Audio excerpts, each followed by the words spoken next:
welcome to the scverse meeting. It's going to be recorded, so feel free to, if you want to ask any questions and you don't feel comfortable about recording, or you cannot ask, you can just write them in the chat and I'm going to read them for you. And today we have Zoe presenting for us, biolord.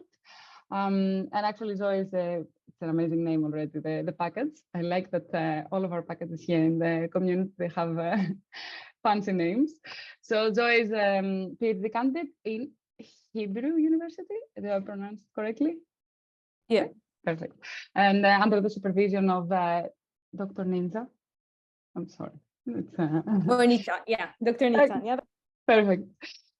Yes, and today he's here to present the biolord, which is a package for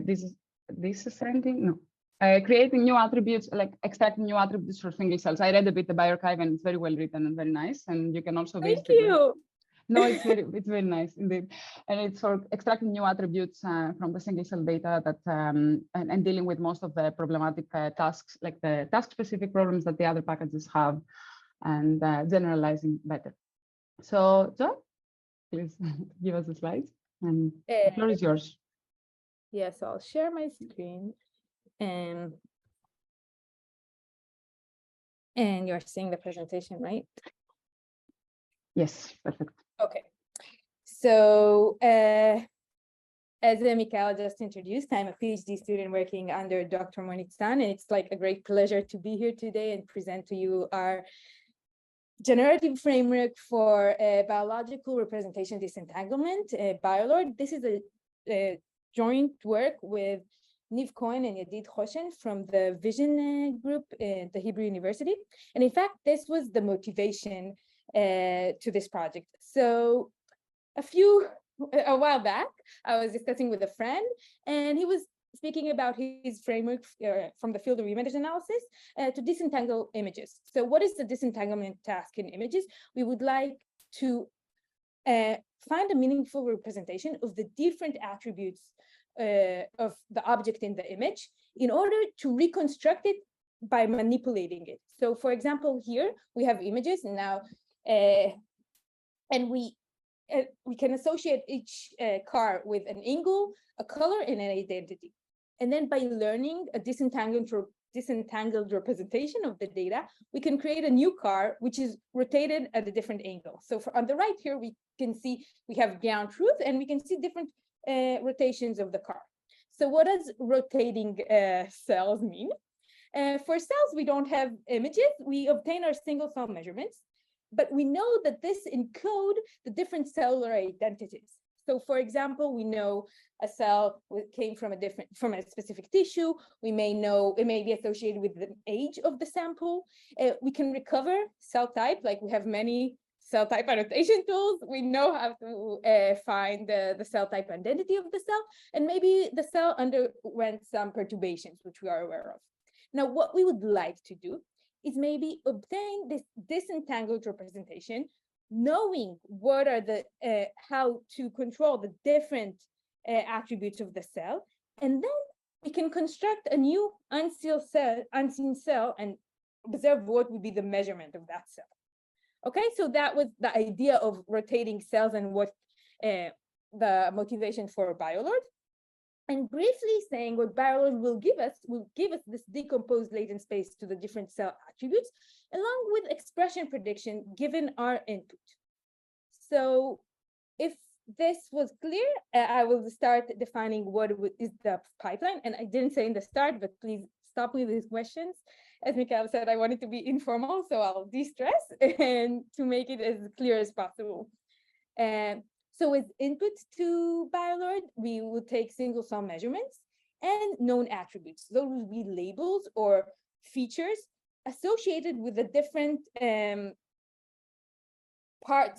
attributes of the cell. So it could be the cell age, the tissues we sampled it from, etc. Given this input, what we construct are embeddings. Those are subnetworks which each represent the I'm sorry, subnetworks. Those are neural networks representing each of the attributes. So we will obtain an embedding for each attribute independently, along with the gray embedding at the top, which represents the unknown attributes. This is the underlying state of the cell. Here we wish to encode all the features that are not encoded in the known attributes. This provides us with a decomposed latent space. So we have now the latent vectors representing the known attributes, and an additional embedding which represents the unknown attributes. So the unknown attribute would be a distinct embedding for each cell we had in the training data, and the known attributes will be shared among cells that share the same label. So all cells from the same age will have the same embedding for the age attribute.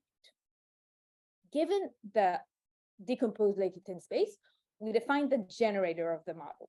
The generator gets as input a concatenation of the latent spaces and provides us with the predictions of the measurements.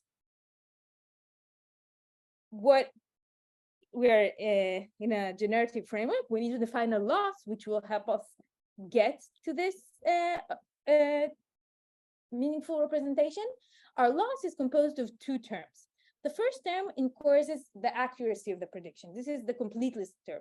We want to ensure that our generative module outputs predictions that are as good as the ground truth. Here, we utilize the best practice of a single cell modeling. We model the generator using a probabilistic model, which depending on the input data, it accounts for a different probability measure. So if we have a raw cell count, we will use a negative binomial distribution. If we will have normalized cells, we will use a Gaussian. And if we have peaks, we will use a Poisson. And so this is the first term. And the second term helps us encourage disentanglement. What is the second term? The second term penalizes on information that is encoded in the unknown attribute. Recall, the unknown attribute is the only thing that is distinct for each cell independently. So it should contain only background information that is not biologically insightful for the task of interest, which is disentangling to the different attributes. So we would like to ensure that we avoid holding information there that can be meaningful to recover other identities. So we penalize on its magnitude. So this is briefly running through the construction of the biolord framework. Importantly, biolord is implemented with SCVI tools backend. So all of you that already ran SCVI tools, it follows the same pipeline. You would register your AND data file and specify the desired fields through it, and then you will define a model and train it.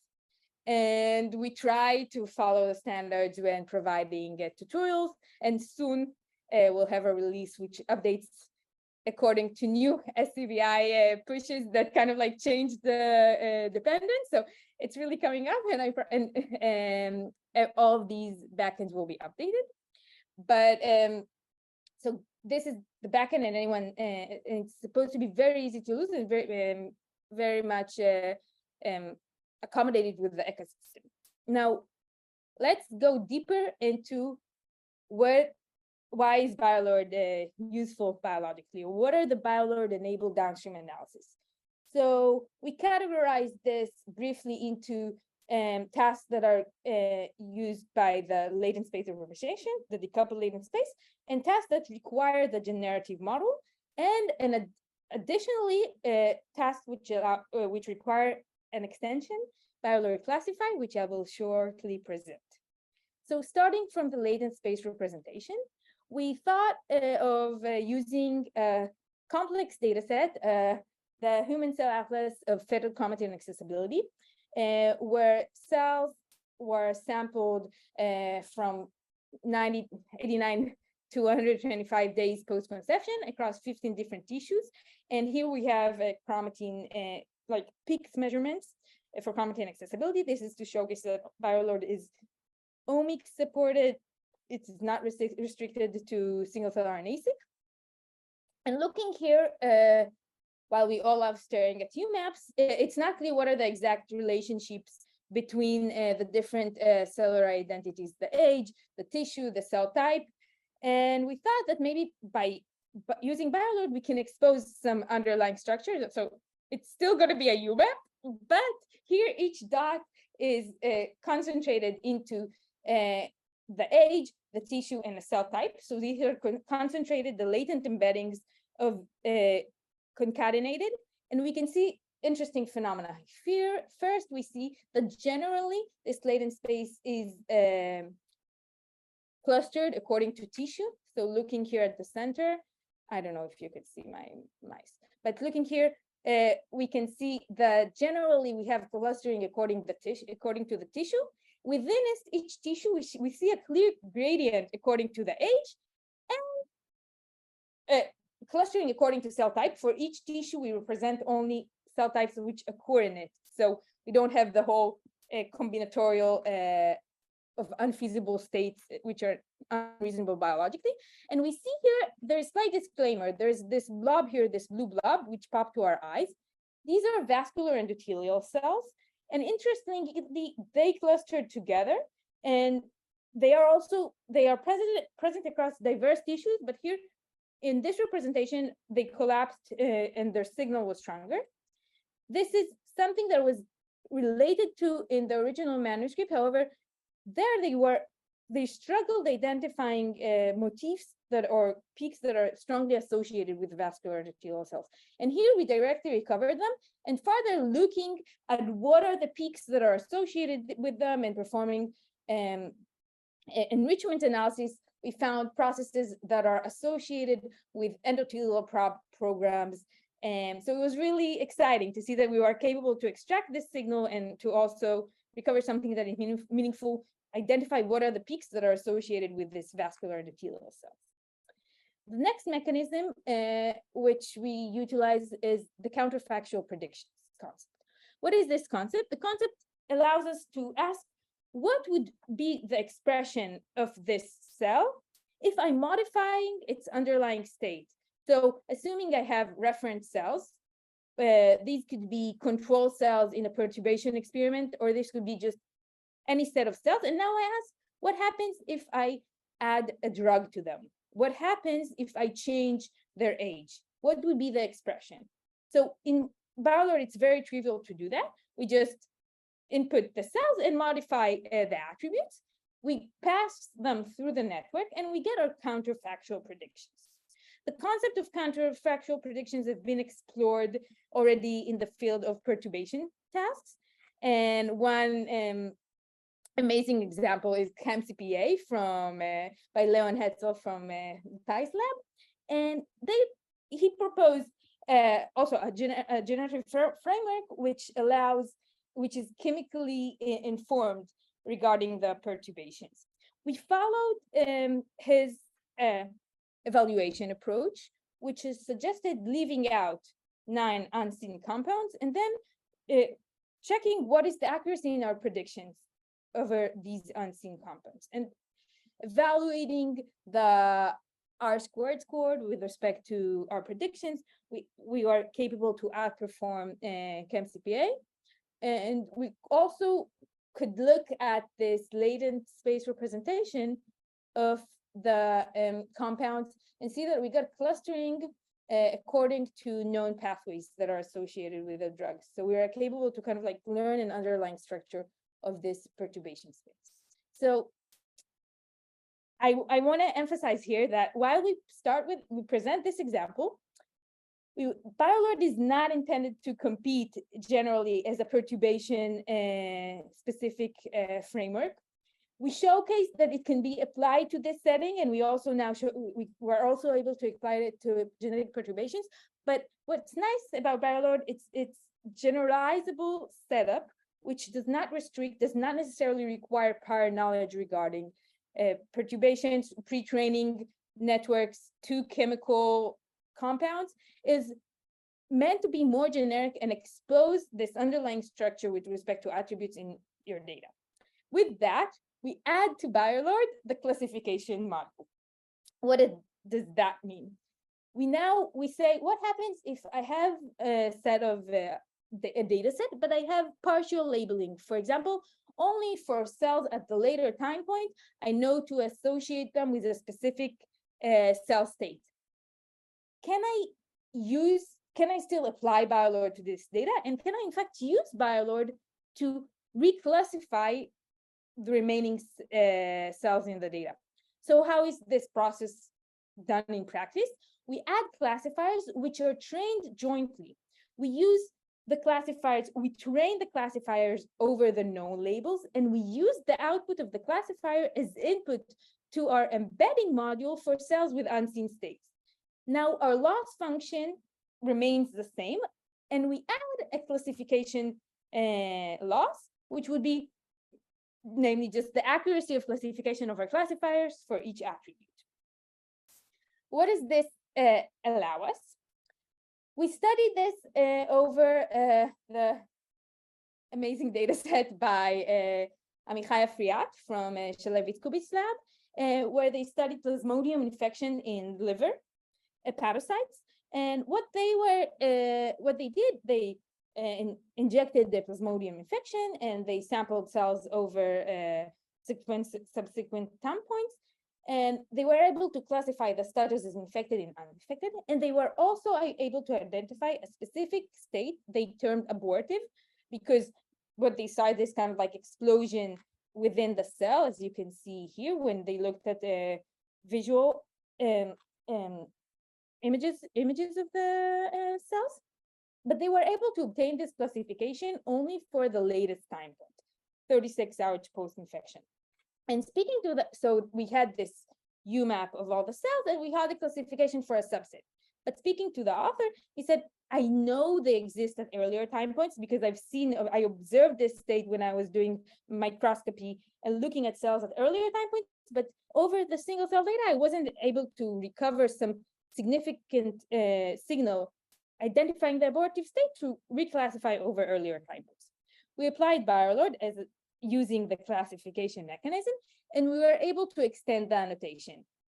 Initially I saw these values, and I said, okay, this is meaningless because I found a very small proportion of cells at earlier time points. But again, validating with respect to the results that were obtained over the microscopy data, this was the expected proportion of abortive cells at earlier time points. So it was in accordance with the reports.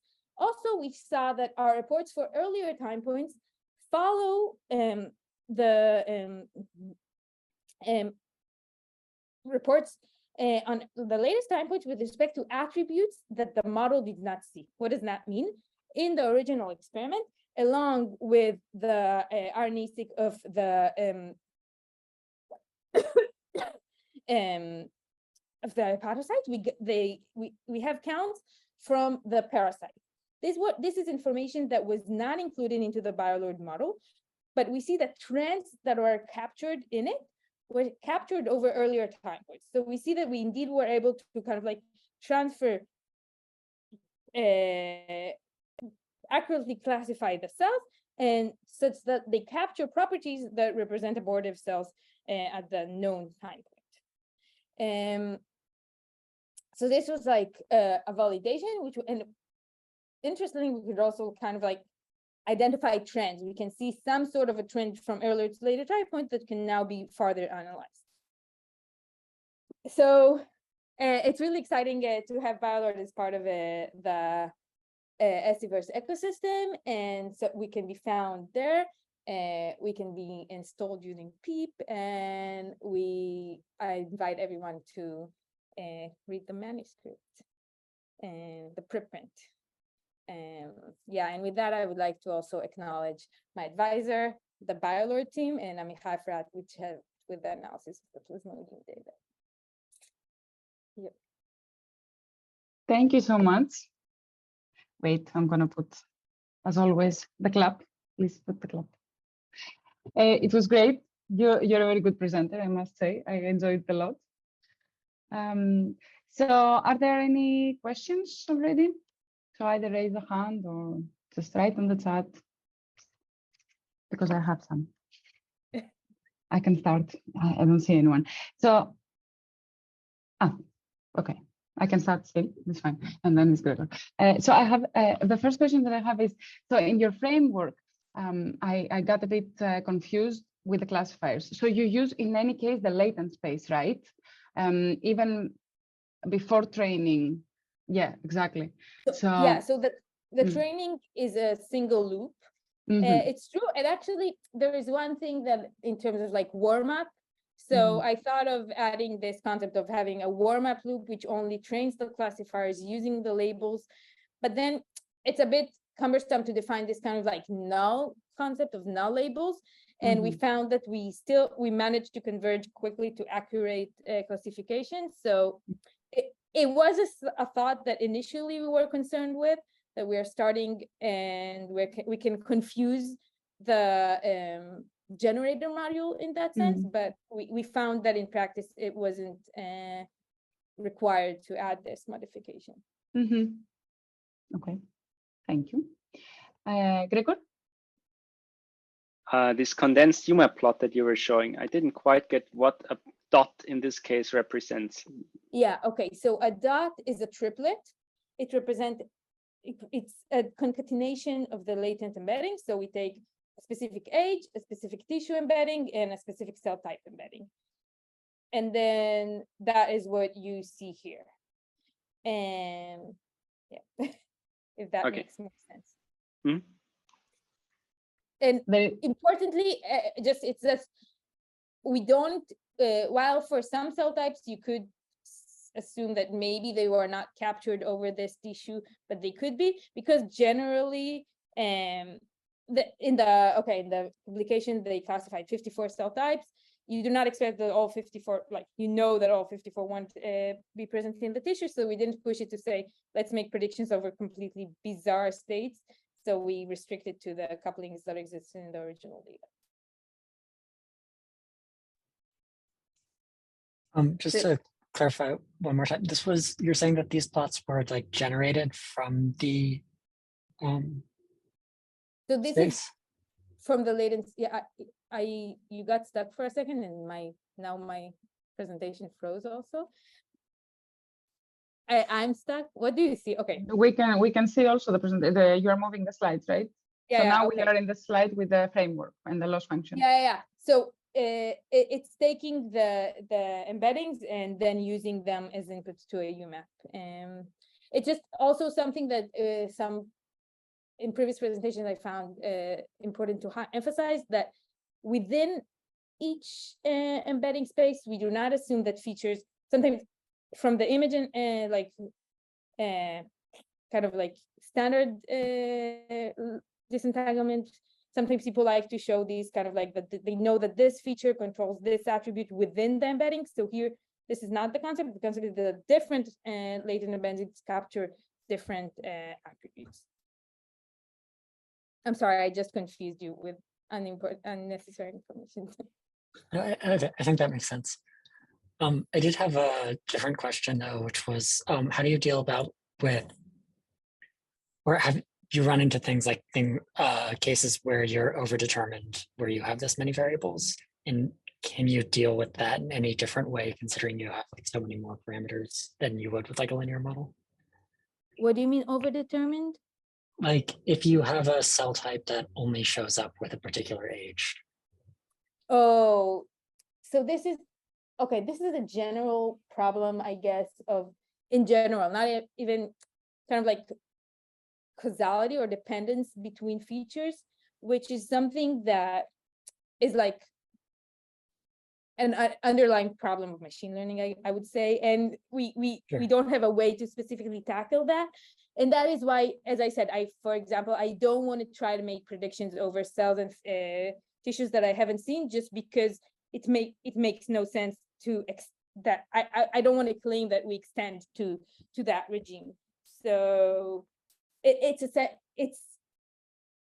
a question we've raised, but we said we want to be modest and we are aware of the limitations, and that is like a known problem in any like task in learning. Sure. Have you looked at things like granularity of cell type and how that affects the quality of the results?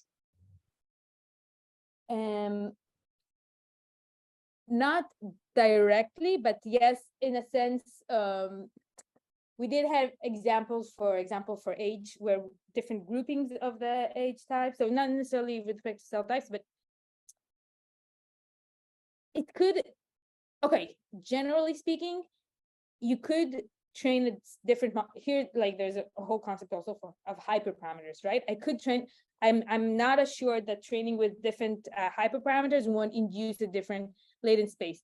What the only validation I have, which I feel I can rely on here, is the biological interpretation I can give to the results. So as long as I get results, I get this embedding and I say, okay, this looks interesting. Can I recover back features that are biologically informative from this?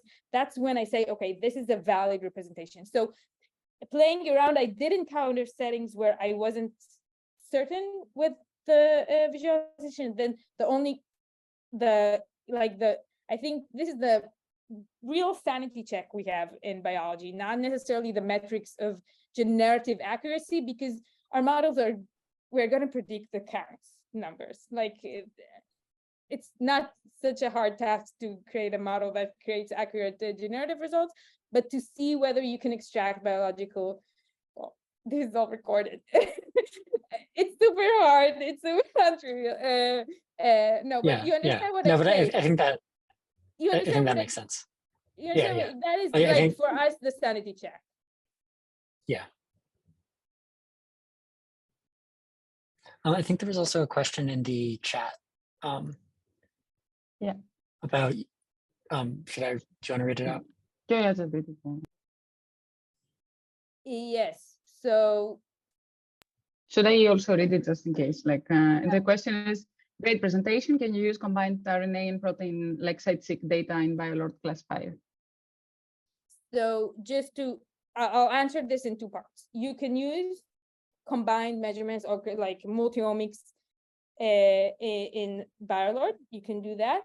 In terms of if you want to meaning classify in order to impute for unseen cells, this is not what like biolord was designed for, and I think this is a bit like there are certainly more appropriate tools to do that, and I wouldn't say that is the way to go for data imputation. But in general, it could support either or both combined RNA and protein measurements, but not for imputation. So you could use it you could imply biolord classify on different attributes, but not on the measurements themselves. Thank you. That makes sense. Yeah, I was thinking to figure out an unknown attribute, and if I have data and I want to understand like an unknown attribute in another data, and I want to use both RNA and protein. So okay. Generally, what like the classifier intended for the known attributes for which we expect to have, like the unknown attributes are really per cell, and they encode kind of like the underlying noise or batch information or stuff, or like we currently relate to them as like the non core biological attributes we wish to access. So we could, if we have a known attribute on like the RNA, we don't know it for the protein measurements, but if it's like for coupled measurements, I'm not sure I really know what the setup is. But you can recover known attributes for diverse measurements. Okay, I think I understand. Thank you. I'm sorry. I also have another question. You went before to the condensed UMAP, and which is very interesting actually to see. I haven't seen it before, at least. And you had the age, you said it also, you mentioned it, right? That the age seems to be somehow like the younger, they are on the edges. Yeah. Do you have any idea why? Like, why the younger are pushed outside? I was trying to think. To be honest, I didn't explore as much the age contribution of the data, just because also in the original application it was not the main focus. But I think there is some I'm not sure. No, no worry. I'm not sure what's like the good intuition or not, but yeah. Okay, I do think there is quite bigger diversity, like younger than like later. They kind of like converge. Maybe I'm speaking biologically nonsense, but like they kind of converge. So also in the data you can see that, but okay, so there is not like a reason to push it, like visualization reason that is pushed for the mathematical and not. Do you think that it might be a biological reason? no. So what? Okay, I should have put. I have like UMaps. So this is like looking only at looking at this joint UMap, but I also looked at the heat maps looking at correlations between the different embeddings, and you do see that like the earlier time points are kind of like clustered together, and then you get smaller clusters. So it could be that it's kind of like, I think it's more motivated by the original structure of the age embedding that kind of like had this block structure within it. Okay, very interesting. And I suppose you're on revisions now, right? That's why you're saying about original and not original. And you said it was not in the original manuscript or idea. That's why. Yeah, we are now under revisions, and it wasn't okay. To be honest, parts of it is also we have students working like using this, so it's all like I'm constantly trying to also attract biologists to share with me their data so we can play with it and see what we can extract from it. Because I think otherwise I see no reason to develop tools if afterwards they're not going to be used. So it's also trying to see what we can extract over data. Yeah, makes sense. Okay. Any other questions, comments, clarifications?